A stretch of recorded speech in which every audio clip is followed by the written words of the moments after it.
Hello, my name's Richard and I'm from Digital Glue. I'm just going to update you on 3 tips for how to use your website to communicate with your customers or supporters on the ongoing COVID-19 crisis. So the first step is to ensure that any contact details are up to date on your website. So this is probably something you've already thought about, but it's also thinking about where you might have any team member pages, as people might be working from home. So ensuring contact details are on those pages and that they're up to date is really important. The second second thing I do is potentially create a web page on your website which collates information. So a website is a great way of a web page is a great way to collate information.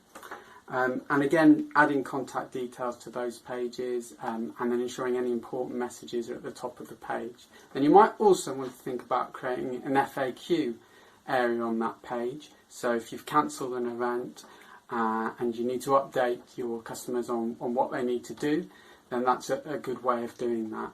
And then finally, I'd also add a time that you've last updated the page.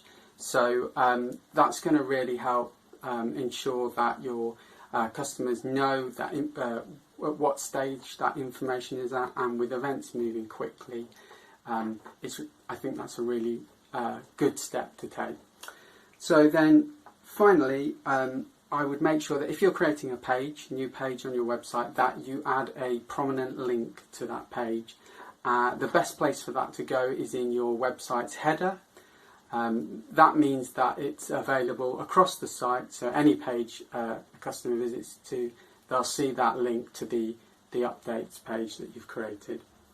And then just finally, it's always good to think about how a website ties in with your other social media strategy around communicating on this. So I think it's just good to see things in the round to ensure that you've got clear and consistent communications. Okay.